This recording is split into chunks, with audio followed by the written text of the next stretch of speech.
For being a quiet, stealth, one-man, small vigilante operation, Batman sure does have a lot of people who go under the Bat label and are in his family. There's a lot.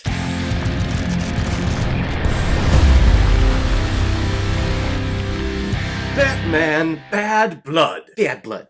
Bad. Released in 2016 and is directed by John Oliver, who has also directed such DC animated pictures like Green Lantern Emerald Knights, both parts of Batman The Dark Knight Returns, Batman Assault on Arkham, Justice League Throne of Atlantis, and Justice League Dark. Basically, he's embedded into this whole DC animated universe, which, majority of the time, 9 times out of 10, knocks it out of the park. And this film is starring the voices of Jason O'Mara, Yvonne Strahovski, Stuart Allen, Sean Maher, Morena Baccarni, Ernie Hudson, Gaius Charles, and Steve Blum. One night in Gotham City, Batwoman attempts to apprehend a couple of Gotham's low-tier D-level criminals. However, she runs into the very large fist of a new villain by the name of Heretic, and Batman quickly joins to help her. However, during the scuffle, the building that they are in explodes, and Batman is presumed dead. So now Gotham is up in limbo as everyone is wondering what happened to the Batman, and that decision falls on already established Bat family members Nightwing and Robin, the Damian Wayne version. But they are quickly joined by Batwoman and newly created Bat family member Batwing, so frickin' original, in an attempt to take down the crime family that supposedly ended Batman. Little spoiler here, Batman ain't dead. When is Batman ever, gonna die, or at least stay dead? I know he died in the comics a couple of times, particular Final Crisis when Darkseid killed him, but even then he was sent through time and space, and then Alfred found him kind of floating around and then brought him back. Batman's never going anywhere. Plus they made 10 other Batman sequels to this movie and the whole DC animated New 52 universe that they created couple of years ago. It started with Flashpoint Paradox, and then it ended just last year, actually, with Justice League Dark Apocalypse War, which is an amazing triumph. That movie kicks ass. And this movie is just another stop on that journey from Flashpoint to Apocalypse War, and it's a fine adventure. I don't think we get anything that's very substantial with it, though. Really, the big thing coming out of this film is the introduction of the characters Batwoman and this new guy, Batwing, who is actually a brand new character when it comes to the comics world, too. We first saw him in the New 52 DC universe in the comics, actually in 2011, so this is his 10-year anniversary. His real name is Luke Fox, so he is actually the son of Lucius Fox. It's basically, if you're a young person and you have any ties to Bruce Wayne at all, you'll get into the Bat family somehow at some point. And Batwing's concept here, he's basically a Batman Iron Man. I know there's always that comparison of Tony Stark and Bruce Wayne. They're basically the same person, just in 2 different comic universes. The concept here, the costume concept at least, this is the Bat person more comparable to Iron Man because his suit is basically an Iron Man suit, just with bat wings and a bat cowl. Pretty badass, though. And we also have Batwoman here, who first came on the scene, at least this current iteration of Batwoman, in the comic series 52, which is one of the best comic series DC ever produced. And she's recently had a couple of TV seasons on CW, and she's a pretty important and influential character, especially when it comes to the LGBT community. So it's really cool to see her actually on screen and getting to know her backstory a little bit more, especially in this cinematic universe. Everything else here, though, is pretty paint-by-number stuff when it comes to a Batman animated adventure. Here comes in Nightwing, who's already established himself over in Bloodhaven. He's still kind of pissed off at Bruce, but not really, because he does love him, because he was always that father figure that unfortunately he didn't have growing up after his parents died in the circus. And then we have the little shit Damian Wayne, who is the legit love child of Bruce Wayne and Talia al Ghul. I'll be honest, one of my least favorite characters in the whole DC universe. He's just a little shit. He's like a kick-ass ninja, and he's so good at fighting, and he's so freaking arrogant.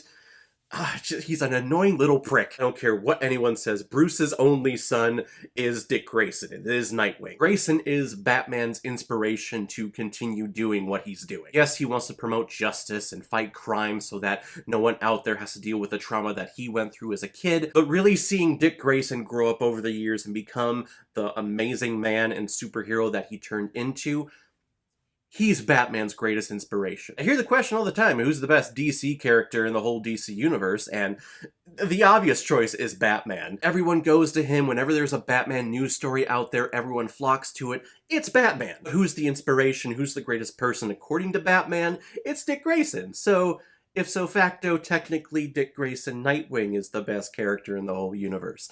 Semantics, and there's an argument there, but that's my opinion, and I'm sticking to it. Again, it's amazing just how secretive this whole operation of Batman's is, and yet here's Robin. Here's another iteration of Robin. We don't even get to Tim Drake or Jason Todd.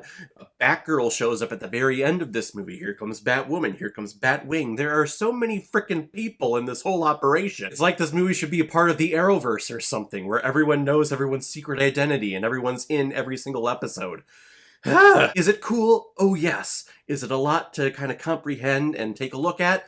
Absolutely. And it is really cool to see how important the moniker of Batman is to the world, is to Gotham City. Batman is presumed dead in this movie, and we need to have a Batman. There has to be a Batman somewhere. If it doesn't, this whole Gotham that we've been building and helping for the last several decades is just going to fall apart. There has to be a Batman. So at a point in this film, Dick Grayson picks up the cowl just to put that appearance out there, until eventually we find out that Batman is not really dead. Again, that's not a spoiler.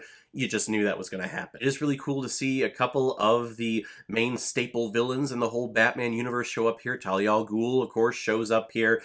Whenever Damian's on screen, she's going to show up somewhere. The Mad Hatter shows up, which was a surprise. I completely forgot about it the one time that I watched it years ago. And his whole powers, his whole system of dealing with people, it makes sense here. Really, the black spot on this film is the villain Heretic, who, when you find out the twist, I'm not going to spoil that here. It's a little bit of a letdown, and plus his story doesn't really go anywhere because all of a sudden it just stops, and then we're on to another villain. So it's like, why did I waste my time on the first, 45, 50 minutes of this movie? Overall, I want to say that this film feels like an episodic adventure. It has no stakes or impact on the overall DC universe, or hell, even the Batman universe, but it's still a fun adventure. It does feel, though, that this should have been like a 30-minute episode of Batman the Animated Series or something like that, not its own feature DC animated film. But if you're a fan of DC, if you're a fan of the Batman universe, you're gonna like this movie. It's an enjoyable time. I'm gonna give Batman Bad Blood 3 out of 5 Blu-rays.